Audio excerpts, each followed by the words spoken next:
नमस्कार बंधुरा and welcome back to my channel it's Ishani.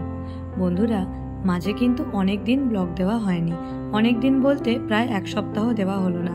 आसले ना देवार कारणटा सेरकम किछुई ना, आमादेर आशेपाशे एखन जेरकम जा घटना घटছে सेसब देखे निये आर ब्लग देवार मतो मन मानसिकता कोनोटाई छिलो ना। যাই হোক বন্ধুরা, প্রতিবাদ প্রতিবাদের পথেই চলবে এবং আস্তে আস্তে বাকি যেই কাজ সেগুলো করে যেতে হবে। তাহলে আমি আমার আজকের ব্লগটা শুরু করছি। আর আমার আজকের ব্লগটা কিন্তু আমার একটা জার্নি নিয়ে। তাহলে চলুন চলে যাওয়া যাক। আজকে বন্ধুরা আমি একটা বিশেষ কাজে জয়নগর গেছিলাম। আপনারা তো সবাই জানেনই যে জয়নগরে কিন্তু আমার ফার্স্ট জয়নিং ছিল, অতএব আজকে একটা বিশেষ কাজে আমাকে সেখানে যেতে হয়েছিল। একেবারে ভোরে ভোরে উঠে গেছিলাম এবং ভোরে উঠেই যেটা দেখলাম তখন কিন্তু আকাশটা বেশ মেঘলা ছিল। দেখে মনে হলো রাতেও কিন্তু বেশ ভালোই বৃষ্টি বাদল হয়েছে। চারপাশে দেখলাম মাটি একেবারে ভেজা ছিল। এরপর কিন্তু আমরা বেরিয়ে পড়লাম। তবে আজকে সারাদিনই কিন্তু এই রোদ বৃষ্টির একটা খেলা চলছিল। এই এক্ষুনি রোদ, এই এক্ষুনি বৃষ্টি, কি আর বলবো, সারাটা রাস্তা কিন্তু এইভাবেই আজকে কাটছিল। এই যে এখন আপনারা দেখছেন রাস্তায় এত রোদ, এই দেখতে পাবেন একটু পরেই আবার কিন্তু একেবারে মুষলধারে বৃষ্টি হওয়া শুরু হয়ে গেছে। আসলে বাড়িতে বসে থাকলে তখন এসব বৃষ্টি বাদল উপভোগ করতে ভালো লাগে, কিন্তু রাস্তাঘাটে বেরোলে এরকম আবার বেশি বৃষ্টি বাদল হলে তখন আবার একটু কিন্তু টেনশন হয়। এই দেখুন কি সুন্দর একটা রোদ উঠেছে। তো যাই হোক, আমরাই এরপর এখান থেকে ঘুরে গেছিলাম। আর হ্যাঁ বন্ধুরা, আমরা কিন্তু আজকে 3 জন গেছিলাম জয়নগরে। আমি, আমার কর্তামশাই আর আমার এক দাদা, মানে আমার কর্তামশাইয়ের পিস্তত দাদা ছোটুদা। আমরা সবাই মিলে আজকে জয়নগরে গেছিলাম। এই দেখো আমরা সবাই মিলে কিন্তু খড়গপুর থেকে রওনা দিয়ে দিয়েছি। এখন কিন্তু মাত্র বাজে ভোর 6:30। দেখে হয়তো মনে হবে অনেক বেলা হয়ে গেছে, কিন্তু এই সময় কিন্তু মোটেই বাজছিল ভোর 6:30। এই দেখে নাও, এই রাস্তাঘাট বন জঙ্গল সব কিছু পার করে আমরা কিন্তু জয়নগরের উদ্দেশ্যে বেরিয়ে পড়েছিলাম। আমি ভেবেছিলাম মোটামুটি 12টার মধ্যে পৌঁছে যাব, কারণ আমাদের এখান থেকে যেতে মোটামুটি 5-5.5 ঘন্টা লাগে। কিন্তু সেদিন কিন্তু আরেকটু সময়টা বেশি লেগে গেছিলো। এই জন্য, কারণ রাস্তাঘাটে এত জ্যাম ছিল আর আমরা কিন্তু মাঝে মাঝেই বৃষ্টি পেয়ে যাচ্ছিলাম। ওই জন্য আমাদের কিন্তু অন্যান্য দিনের তুলনায় একটু আমাদের আজকে সময়টা বেশি লেগে গিয়েছিল। তবে বন্ধুরা, আমাদের কিন্তু এই খড়গপুর থেকে কলকাতা যাওয়ার হাইওয়ের পথটা বেশ সুন্দর। চারিদিকে এত সবুজের হাতছানি, এত সুন্দর গাছপালা, ক্ষেত, মানে সত্যি দেখতে দেখতে একেবারে প্রাণটা জড়িয়ে যায়। আর ওই দেখো দূরে আকাশে কিন্তু কালো মেঘ ছেয়ে আছে। আর এই দেখো দেখতে দেখতে একেবারে কিন্তু বৃষ্টি এসেই গেল। আমরা এটারই ভয় পাচ্ছিলাম আর এটাই হলো, একেবারে মুষলধারে বৃষ্টি হচ্ছে। আমি গাড়ির ভেতর থেকে ভিডিও করছি বলে তোমরা কতটা বুঝতে পারছো জানি না, কিন্তু এই সময় কিন্তু একেবারে বজ্র বিদ্যুৎ সহ বৃষ্টি হচ্ছিল। আর এরই মধ্যে আমরা এগিয়ে চলেছিলাম। এই সময়টায় কিন্তু আমরা পাঁশকুড়ার একটু আগেটাতেই ছিলাম। এই দেখো বাইরে একেবারে মুষলধারে বৃষ্টি হওয়া শুরু হয়ে গেছে। এরপর আমরা একটা পেট্রোল পাম্পে গিয়ে দাঁড়িয়েছিলাম। এখান থেকে আমরা গাড়িতে তেল ভরে নিয়ে আবার আমাদের জার্নিটা শুরু করেছিলাম। এই দেখো, এই পাম্পটা কিন্তু বেশ সুন্দর পরিষ্কার পরিচ্ছন্ন ছিল। আমার আবার একটা অভ্যাস আছে, যে কোনো পাম্পে গেলেই আমি কিন্তু চারপাশটা খুব ভালোভাবে একটু অবজার্ভ করি যে কোন পাম্পটা কীরকম। তোমাদেরও কারোর এরকম অভ্যাস আছে কি না, এটা কিন্তু আমাকে অবশ্যই জানিও। আর এই দেখো, আমরা যখন আমাদের কাজের জন্য এগিয়ে যাচ্ছি, এখানে কিন্তু আমরা দেখতে পেলাম এই হাইওয়ের কিন্তু দুধারে অনেক মার্কেট বসেছে। আর এই দেখো, এখন আমরা কোলাঘাট নদীর ওপর দিয়ে যাচ্ছিলাম। কোলাঘাট ব্রিজটা এই সময় আমরা ক্রস করছিলাম। এই সময়টা আমার এত ভালো লাগে, মনে হয় যেন কিছুক্ষণ এখানে দাঁড়িয়ে নদীটাকে খুব ভালোভাবে দেখি। কিন্তু যাই হোক, হাতে তো এত সময় সব সময় থাকে না। এরপর বন্ধুরা কোলাঘাট ক্রস করে কিন্তু আমরা একটা হোটেলে দাঁড়িয়েছিলাম ব্রেকফাস্ট করার জন্য। এমনিতে অন্য সময় জয়নগর এলে মা কিন্তু আমাকে সব সময় কিছু না কিছু টিফিন বানিয়ে দেয় রাস্তার জন্য, বলে তুই রাস্তায় আর কিছু খাবি না, ওই জন্য মা বানিয়ে দেয়। কিন্তু আজকে আমরা এতটা সকালে বেরিয়েছিলাম, ভেবেছিলাম আরও সকালে বেরাবো, কিন্তু বৃষ্টির জন্য আটকে গেছি। আমরা কিন্তু ভারতী হিন্দু হোটেলে দাঁড়িয়েছিলাম। এই প্রথমেই এখানে দাঁড়িয়ে আমি একটু হাত ধুয়ে নিলাম, আর এরপর আমরা হোটেলের মধ্যে গিয়ে বসেছিলাম। আমি আবার বন্ধুরা বাইরে গেলে কিন্তু মুড়ি ঘুগনি বা ডিম টোস্ট কিচ্ছু খাই না। আমার একটাই জিনিস সবসময় বাইরে গেলে একেবারে ডিমান্ড থাকে, সেটা হচ্ছে কচুরি তরকারি বা লুচি তরকারি, যাই হয়ে যাক আমার কিন্তু সবসময় এটাই খেতে ভালো লাগে। তো যাই হোক, ও প্রথমে বলেছিল যে ডিম টোস্ট খাবে, কিন্তু তারপর যখন আমার লুচি এলো সেটা দেখে ওরও আবার ইচ্ছা হলো যে একটু লুচি খেয়ে নিই। এরপর ছোটুদাকে বললাম, ছোটুদা তুমিও তাহলে লুচি খেয়ে নাও। কিন্তু ছোটুদা বললো যে না, ছোটুদা চা মানে একটা বড় কাপে চা আর সঙ্গে রুটি খাবে। তো যাই হোক বন্ধুরা, এই দেখো এরপর আমাদের এইখানে এসে গেছে লুচি, সঙ্গে ঘুগনি আর সঙ্গে দিয়েছিল একটু স্যালাড। এটা দেখে নিয়ে মানে আমার যে কী শান্তি লাগছিল আর কি বলবো। সত্যি বলতে কি, দেখবে সকালে উঠলে যেন খিদেটা একটু বেশিই পায়। এই সময় কিন্তু প্রায় বাজছিল সকাল 8টা, আর আমরা এখানে দাঁড়িয়ে পড়েছিলাম আমাদের ব্রেকফাস্টের জন্য। আর এত সুন্দর হয়েছিল লুচি আর ঘুগনিটা যে কি বলবো। নেক্সট টাইম গেলেও কিন্তু আমি এখান থেকেই অবশ্যই খাবার ট্রাই করব। অবশ্য বন্ধুরা, এই লাইনের কিন্তু সবকটা হোটেলেরই খাওয়া দাওয়া বেশ ভালো, এমন নয় যে শুধু এখানকারটা, সব জায়গারই ভালো। ছোটুদা আবার হোটেলে বলে দিয়েছিল যে আমাকে কিন্তু একটা বড় কাপে চা দেবে। তো এই দেখো ছোটুদাকে এখানে কিন্তু একটা বড় কাপে চা দেওয়া হয়েছে, সঙ্গে ছোটুদা রুটি খাচ্ছিল। সত্যি বলতে আমরা দুজন যাওয়ার থেকে যখন ছোটুদা আমাদের সঙ্গে যায় আমাদের কিন্তু আরও বেশি আনন্দ লাগে। তিনজন একসঙ্গে সারাটা রাস্তা কত গল্প করতে করতে কিভাবে যে এই 7 ঘন্টা 6 ঘন্টা মানে 12-13 ঘন্টার জার্নি কিভাবে যে চোখের নিমিষে কেটে যায় আমরা কিন্তু বুঝতেও পারি না। এখানে ছোটুদা আমাকে বললো, দে এবার আমিও একটু ভিডিওটা করে দিই, কারণ আমি এতক্ষণ সবার ভিডিও করছিলাম। আর আমি বললাম হ্যাঁ অবশ্যই করে দাও, না তো আমার ভিডিওই হবে না। তো এই দেখে নাও বন্ধুরা, আমি আবার একটু পোস্ট দিয়ে দিচ্ছিলাম আর কি। তারপর যাই হোক আমরা সবাই হোটেল থেকে খাওয়া দাওয়ার পরে বেরিয়ে গিয়েছিলাম। এখানে আমরা এক জায়গায় একটু দাঁড়িয়েছিলাম, আর এখানে এক জায়গায় দাঁড়িয়ে আমরা একটু গাড়ির চাকাতে হাওয়া দিয়ে নিচ্ছিলাম, কারণ মনে হচ্ছিল যে চাকায় যেন হাওয়া একটু কম আছে। সেই জন্য এখানটায় দাঁড়িয়ে আমরা প্রথমে একটু গাড়িতে হাওয়াটা ভরে নিচ্ছিলাম। কারণ কি, আমরা যেই রাস্তায় যাচ্ছি সেই রাস্তায় আবার সবসময় কিন্তু সব রকম সুবিধা পাওয়া যায় না। যাই হোক বন্ধুরা, এই দেখো এরপর আমরা এই নবনির্মিত সাঁতরাগাছি স্টেশনের সামনে দিয়ে যাচ্ছি। মানে ভাবাও যায় না স্টেশনটা কিছু বছর আগে কীরকম ছিল আর এখন কতটা উন্নত হয়ে গেছে সত্যি। আর এই দেখো এরপর কিন্তু আমরা সেকেন্ড হুগলি ব্রিজের দিকে এগিয়ে চলেছি।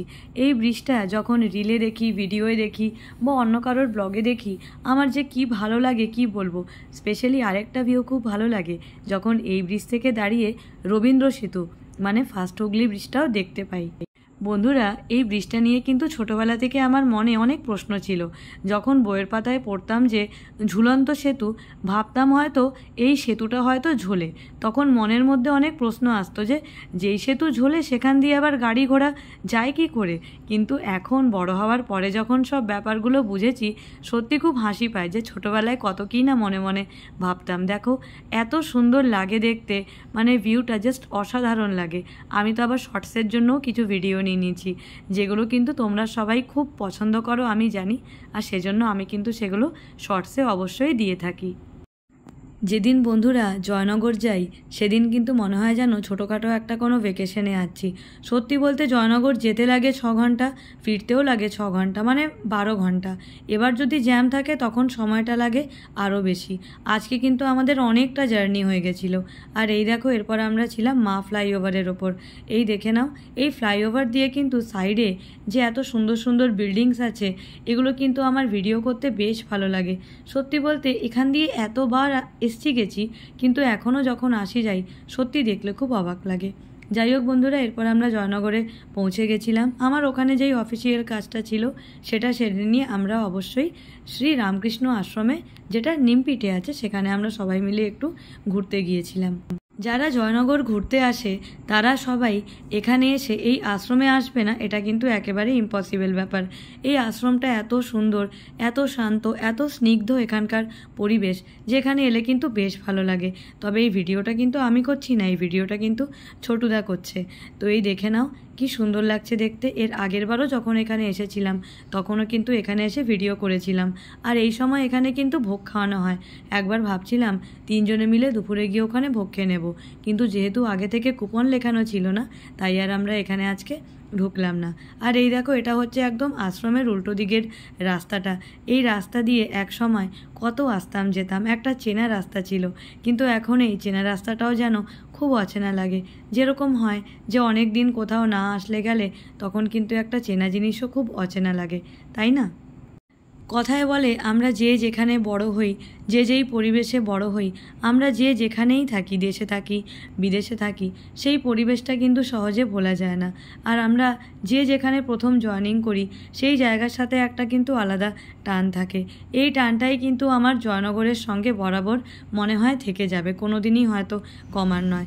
এখনও যখন এখানে আসি মাঝে মাঝে ভাবলে খুব মনটা খারাপ হয়ে যায় যে আগে যখন এখানে আসতাম এই রাস্তা দিয়ে অটোয় করে কত এসছি, কত গেছি, কত মজা করেছি, অনেক সময় অনেক খারাপ দিনও গেছে, কিন্তু তাও যাই হোক এই জায়গাটার সঙ্গে একটা আলাদা রকম কানেকশন।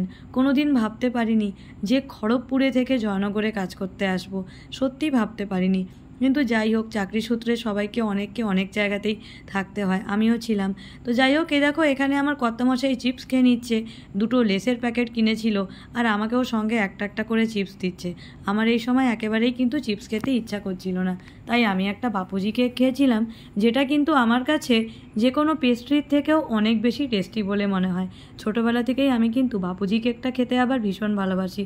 আর এই দেখো এখানে ছোটুদা আরও ওরা দুজনে মিলে চিপস খাচ্ছিল আর আমাকেও একটা একটা করে চিপস সামনে থেকে পাস করছিল। কাজের শেষে এরপর আমরা জয়নগর থেকে বেরিয়ে পড়লাম, কারণ আমাদেরকে বারুইপুর হয়ে তারপর আমাদেরকে একেবারে পাটুলি হয়ে সব কিছু হয়ে মা ফ্লাইওভার হয়ে এসএসকেএমের সামনে দিয়ে হয়ে আমরা কিন্তু খড়গপুরে আসতাম। এটা হচ্ছে জয়নগর থেকে বেরিয়ে যাবার পরের রাস্তাটা শুধু তোমরা ভালো করে দেখো, মনে হচ্ছে না যেন একেবারে রং তুলি দিয়ে আঁকা, কি সুন্দর দেখো। এমনিতেই গ্রাম্য পরিবেশ আমাকে কিন্তু সবসময় খুব টানে, আর এটা এত দেখতে সুন্দর লাগছিল। এই সময় কিন্তু রোদটাও উঠেছিল। এই রাস্তায় যে কত পুকুর আছে সেটা কিন্তু বলে শেষ করা যাবে না, একটার পর একটা পুকুর আসতে থাকে। দেখো এই রাস্তাটা দিয়ে যখন আসি মনে হয় যেন প্রায় 20-25টা তো পুকুর আমি দেখতেই পাই, বেশ সুন্দর লাগে দেখতে। জয়নগরে আসতে গেলে ট্রেন জার্নির কিন্তু আনন্দটা একরকম, আর তোমরা যদি বাই রোড কারে আসো বা অটোয় আসো বা অন্য কিছুতে আসো সেই এক্সপিরিয়েন্সটা কিন্তু একেবারেই অন্যরকম। এই দেখো আমরা কিন্তু এখানে একটা লেভেল ক্রসিং পার করে গেছিলাম, এবার আমরা বারুইপুরে ঢুকে গেছি। এটা কিন্তু বারুইপুর বাইপাস। এই দেখো এখানে কিন্তু সাইড দিয়ে একেবারে একটা ক্যানেল বয়ে গেছে, এখানকার পাতি ভাষায় কিন্তু এটাকে গঙ্গাই বলা হয়। এটা কিন্তু দেখো এখানে চারপাশটা কি সুন্দর করে এখানে পুরো একটা পার্কের মতো করে দিয়েছে, গাছপালা লাগিয়ে বেঞ্চ পেতে দিয়েছে। এখানে কিন্তু বাচ্চারা বিকেলবেলা আসে খেলাধুলা করে, বয়স্করা মধ্যবয়স্করা সবাই এখানে এসে একটু দাঁড়ায়, বসে, হাঁটাচলা করে, বেশ সুন্দর একটা জায়গা। আর এবার আমাদের সবার কিন্তু একেবারে প্রচণ্ড খিদে পেয়ে গেছিলো। জয়নগর থেকে বেরিয়ে এখানে পৌঁছাতে পৌঁছাতে আমাদের কিন্তু প্রায় 3:30 পৌনে 4টা হয়ে গিয়েছিল। তাই জন্য আমরা সবাই মিলে এখানে বাইপাস ধাবাতে দাঁড়ালাম। এই ধাবাটায় কিন্তু এর আগে আমরা কোনো দিন আসিনি। অ্যাকচুয়ালি এই লাইনে অনেকগুলো হোটেল আছে, সেখান থেকে আমরা যখন যাই এক একবার এক এক জায়গায় দাঁড়াই। আজকে আমরা এখানে দাঁড়িয়েছিলাম। তবে হ্যাঁ বন্ধুরা, কারোর আজকে এই সময় কিন্তু ভাত খাওয়ার এনার্জি একেবারেই ছিল না, কারণ প্রায় তখন বেলা 4টা বাজতে যায়। তো যাই হোক আমরা সবাই কিন্তু তখন একটু এগ রোল, চিকেন রোল বা এগ চিকেন রোল আমরা এসবই খেয়ে নিয়েছিলাম। আসলে অবেলায় ভাত খেলে কিন্তু ভাতটা ঠিকঠাক হজম হতে চায় না, সেই জন্য আমরা ভাবলাম দেখি চটজলদি এখানে যেরকম যা পাই সেরকম এখানে নিয়ে নিতে হবে, কারণ ওয়েদার খারাপ, খুব বেশি কিন্তু দেরি করা যাবে না। তো এই দেখো আমরা কিন্তু এখানে ঢুকে পড়ছিলাম। এই বন্ধুরা ধাবাটায় কিন্তু দুটো বসার জায়গা আছে, একটা এসি একটা নন এসি। আমরা কিন্তু এখানে এসিতে ঢুকে নিয়ে আমরা 3জনে বসেছিলাম। তবে তোমরা কেউ এখানে এলে তোমরা কিন্তু এসি নন এসি যেটাই ইচ্ছে তোমরা কিন্তু বসতেই পারো। আর এখানকার স্টাফেদের ব্যবহারও কিন্তু বেশ ভালো ছিল। এটা হচ্ছে এখানকার মেনু কার্ড, আর এখানে কিন্তু মোটামুটি সব রকম আইটেমই ছিল, যে যেরকম খেতে চায়, chicken, mutton, tandoor, kebab, vegetarian, Chinese, pulao, rice, korma, roll, কি না ছিল এখানে সব ছিল। এই দেখো এটা কিন্তু আমি ভেতরটা একটু তোমাদের সবাইকে শো করব বলে আমি ভেতরটা একটু কিন্তু ভিডিও করে নিয়েছি। তোমরা আমাকে অবশ্যই জানিও যে তোমরা কি কেউ এই রাস্তা দিয়ে যাওয়ার সময় কোনো দিন এই ধাবাটায় খেতে দাঁড়িয়েছো? যদি দাঁড়িয়ে থাকো নিজেদের এক্সপিরিয়েন্স অবশ্যই শেয়ার করো। আর এরপর কিন্তু আমরা 3জনে মিলে একেবারে মেনু কার্ডের ওপর ঝাঁপিয়ে পড়েছিলাম, ভাবছিলাম যে কি খাওয়া যায়। আমি ওদেরকে বলছিলাম তোমাদের ইচ্ছা হলে তোমরা কিন্তু ভাতও খেয়ে নিতে পারো, কিন্তু সত্যি বলতে এই সময় আর কারোরই কিন্তু ভাত খাওয়ার মতো কোনো ইচ্ছে ছিল না। এতটাই বেলা হয়ে গেছিলো যে কারোর এই সময় ইচ্ছা করছিল যে চটজলদি একটু কোনো আমরা স্ন্যাক্স খেয়ে নিই। তো যাই হোক বন্ধুরা, এটা কিন্তু আমি একটু পোজ মারছিলাম, আর পোজ মারতে গিয়ে কিন্তু বিশাল হাসি পেয়ে গেছিলো, সেটা তোমরা নিশ্চয়ই দেখে বুঝতেই পারছো। আর এই দেখো এরপর কিন্তু আমাদের রোলগুলো রোলগুলো একেবারে এসে হাজির। ছোটুদা আর আমি খেয়েছিলাম এগ রোল, আর আমার কর্তামশাই খেয়েছিল এগ চিকেন রোল। এই দেখো এখানে কিন্তু সমস্ত রোলগুলো এখানে আছে। তবে বন্ধুরা এটার কিন্তু টেস্ট একেবারে জাস্ট অসাম ছিল। তবে একটা কথা যেটা না বললেই নয়, সেটা হলো এই রোলগুলো কিন্তু এতটাই মোটা ছিল আর এতটাই বড় বড় রোল ছিল, মানে আমাদের খড়গপুরে আমরা এমনিতে যেই সমস্ত স্ট্রিটের স্টলগুলো থাকে সেখানে মোটামুটি 2টো রোলের সমান এখানের একটা রোল। আমি কিন্তু একটা রোলও গোটা খেতে পারিনি, আমি অর্ধেকটা ওকে আমি দিয়ে দিয়েছিলাম। সত্যি বলতে বন্ধুরা মনে হচ্ছিল যেন কেউ লাচ্ছা পরোটাকে একেবারে রোলের মতো করে সেটা দিয়ে যেন একেবারে রোল বানিয়ে দিয়েছে। সত্যি বলতে পেট পুরো একেবারে কিন্তু ভরে গিয়েছিল। এরপর বন্ধুরা আমরা ওখান থেকে খাওয়া দাওয়া শেষ করে পাটুলিতে এসে কিছুক্ষণ আমরা দাঁড়িয়েছিলাম। তবে হ্যাঁ বন্ধুরা, পাটুলিতে ইচ্ছা ছিল যে একটু দাঁড়াবো, একটু রিলস টিলস বানাবো, একটু ফটো সেশন করবো, কিন্তু ওয়েদার এত খারাপ ছিল আর পার্কিংটা একটু দূরে থাকা এখানে কিন্তু দাঁড়াতে পারিনি।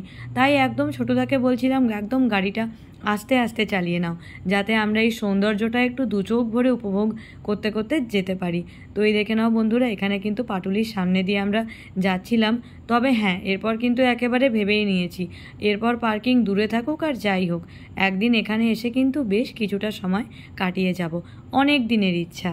এখানে এই যে সব কিছুর মিনিয়েচারগুলো বানিয়েছে, দুর্গা ঠাকুর, দক্ষিণেশ্বর, এগুলো কিন্তু একেবারে দেখার মতো। দেখো এখানে কি সুন্দর লাগছে দেখতে জিনিসগুলো। আর এখানে কিন্তু অনেকগুলো স্টল ছিল, যেখানে কিন্তু মোটামুটি স্টুডেন্টদের দেখছিলাম বেশ ভালোই ভিড় ছিল, এবং যারা আশেপাশে হয়তো থাকে তারাও এখানে এসে বেশ ভালোই কিন্তু ভিড় করেছিল। এরপর আমরা আবার এখান থেকে এগিয়ে চলেছিলাম। তোমরা ওখানে দূরে আকাশটা দেখতেই পাচ্ছ যে আকাশটা কীরকম একেবারে মেঘ করে আছে, দেখো দেখতে কি সুন্দর লাগছে। আর এই যে এখানে বহুতলগুলো আছে যেগুলো কিন্তু এখনও হয়তো নির্মাণটা চলছে, সেগুলো কিন্তু জাস্ট দেখতে ব্যাপক লাগছে। সত্যি বলতে আমি কিন্তু এটা একেবারেই ভিডিও করতাম না, কিন্তু এত সুন্দর একটা দৃশ্য ভাবলাম তোমাদের সবার সাথে শেয়ার করে নিই, ওই জন্য আমি কিন্তু এটাকে একেবারে ক্যামেরাবন্দি করে নিয়েছিলাম। তোমরাই বলো তো যে এটা দেখতে কি সুন্দরটাই না লাগছে। এই বৃষ্টি ভেজা কলকাতা কিন্তু সত্যি খুব সুন্দর, এক কথায় অনবদ্য, ভীষণ সুন্দর লাগছিল আমার দেখতে। আমি কিন্তু দু চোখ ভরে একেবারে প্রকৃতিটাকে যেন উপভোগ করে নিচ্ছিলাম। এরপর আমরা আবার থেকে মা ফ্লাইওভারে উঠে গিয়েছিলাম। আর এই যে তোমরা এখান থেকে দেখতেই পাচ্ছ আমরা কিন্তু পেছনে সায়েন্স সিটি, আর সায়েন্স সিটির সাইডে যে একটা খুব সুন্দর লেক আছে সেটাকে কিন্তু সব কিছুকে পেছনে ফেলে রেখে আমরা কিন্তু আমাদের খড়গপুরের দিকে আবার থেকে এগিয়ে চলেছিলাম। এই দেখো এত দেখতে সুন্দর লাগছিল এই জায়গাটা। অবশ্যই এই জায়গাটা সকাল বিকেল সব সময় কিন্তু দেখতে খুব সুন্দর লাগে। তো যাই হোক বন্ধুরা, আজকে আমরা যেই সময়টায় ভেবেছিলাম ফিরবো সেটা থেকে আমাদের একটু কিন্তু আজকে দেরি হয়ে গিয়েছিল। সত্যি বলতে অন্যদিন আমাদের কিন্তু আরও দেরি হয়, কিন্তু সেদিন আমরা একটু রেস্ট নিয়ে বেরাতে পারি, বাট আজকে আমরা সঙ্গে সঙ্গে বেরিয়ে পড়েছিলাম। তো যাই হোক বন্ধুরা, এরপর এই দেখো আমরা আবার কিন্তু সেকেন্ড হুগলি ব্রিজের দিকে এগিয়ে চলেছি। আমরা আসার সময়ও এখান দিয়ে এসেছিলাম আর যাওয়ার সময়ও আমরা এখান দিয়েই কিন্তু বাড়িতে ফিরে চলেছি। রাস্তায় মাঝে মাঝে কিছু জায়গায় বেশ ভালোই জ্যাম ছিল, সেজন্য আরেকটু কিন্তু আমাদের দেরি হয়ে গেছিলো। তো যাই হোক বন্ধুরা, পৌঁছাতে পৌঁছাতে বেশ ভালোই দেখছিলাম যে রাত হয়ে গিয়েছিল, কিন্তু যাই হোক যখন আমরা সবাই একসঙ্গে থাকি কথা বলতে বলতে কিন্তু যেন এই 12-14 ঘন্টার জার্নিও কিছু মনে হয় না। তবে সত্যি বলতে ছোটোবেলায় যখন মামাবাড়ি যেতাম তখন যখন হাওড়া স্টেশনে নেমে টালিগঞ্জ অবধি ট্যাক্সিতে করে যেতাম, তখন কিন্তু মাত্র ওই 1-1.5 ঘন্টার সময়ও যেন বসে থাকতে খুব অস্বস্তি হতো। কিন্তু এখন এত জার্নি করি, তাই এখন কিন্তু এই 14 ঘন্টা 20 ঘন্টা এমনকি 40 ঘন্টা জার্নিও খুব অনায়াসে কিন্তু পার করে দেওয়া যায়, কিছুই এখন মনে হয় না। তবে হ্যাঁ, বাড়িতে এসে কিন্তু আজকে প্রচণ্ড টায়ার্ড লাগছিল, কারণ আজকে একটানা কিন্তু আমাদের 13-14 ঘন্টা জার্নি হয়ে গিয়েছিল। তো যাই হোক বন্ধুরা, আমরা ফেরার সময় প্রথমে এক জায়গায় কিছুক্ষণ আমরা দাঁড়িয়েছিলাম, কারণ আমরা যে দুপুরে খাবারটা খেয়েছিলাম তারপর খুব ইচ্ছা ছিল যে একটা কোল্ড ড্রিঙ্কস খাবো, যাতে একটু খাবারটা হজম হয়, কিন্তু সেখানে আর খাওয়া হয়নি।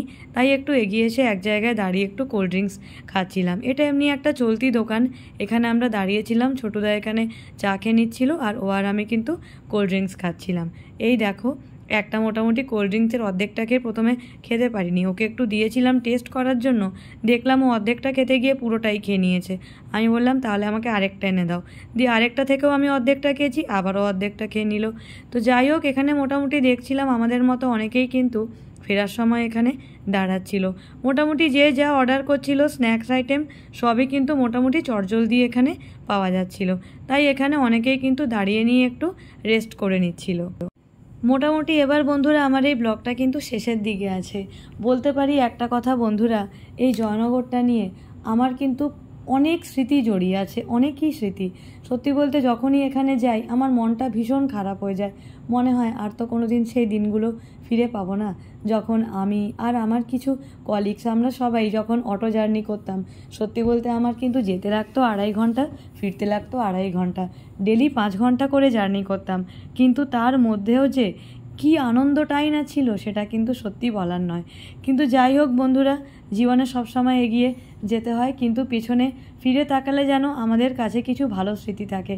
মান অভিমান দুঃখ ঝগড়া সবের ওপরেও কিন্তু কিছু ভালো স্মৃতি সব মানুষের সঙ্গেই আমাদের জীবনে থাকে, যা কিন্তু কোনোদিনই ভোলার নয়। আর আমি বন্ধুরা সবসময় চেষ্টা করি যে খারাপ দিনগুলোকে মনে না রেখে ভালো দিনগুলোকে মনে রাখবো, ভালো মুহূর্তগুলোকে মনে রাখবো। সত্যি বলতে আমি কিন্তু এতে অনেক শান্তি পাই, আর এতে অনেক আমি ভালো থাকতে পারি। কারণ সত্যি বলতে ঝগড়াঝাঁটি মান অভিমান মনে রাখলে কি কোনো দিন ভালো থাকা যায়? আমরা মানুষ, আমরা যেরকম কিছু আমাদের মধ্যে মান অভিমান করব, সেরকম আমরা কিন্তু আবার ভালো পথে এগিয়েও যাব। তো যাই হোক, জয়নগরের সেই সমস্ত স্মৃতিকে সারা জীবন আমি আমার মধ্যে আঁকড়ে রাখবো, কিন্তু এখন যেখানে আছি সেটা নিয়েও সব সময় খুব ভালো থাকারই আমি চেষ্টা করি। তো যাই হোক বন্ধুরা, তোমাদের সঙ্গে কিন্তু আজকে কথা বলতে বলতে বেশ অনেক কথাই বলে ফেললাম। আর এরপর এই দেখো, এরপর কিন্তু আমরা ডেবরা টোল প্লাজার একেবারে সামনে এসে গেছি। এই সময় কিন্তু বেশ ভালোই রাত হয়ে গিয়েছিল, আমরা 3 জনে এই সময় এখানে এসে গেছি। সত্যি বলতে ছোটুদা আমাদের সঙ্গে থাকায় জার্নিটা কিন্তু একেবারে মনেই হলো না। 3 জনে এত মজা করলাম, এত আনন্দ করলাম, খুব বেশি ভালো লাগলো।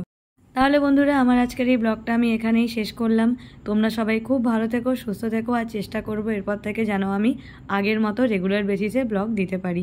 তাহলে আমি আজকে চললাম, আর তোমরা সবাই অবশ্যই দেখতে থেকো ইটস ইশানি। টাটা।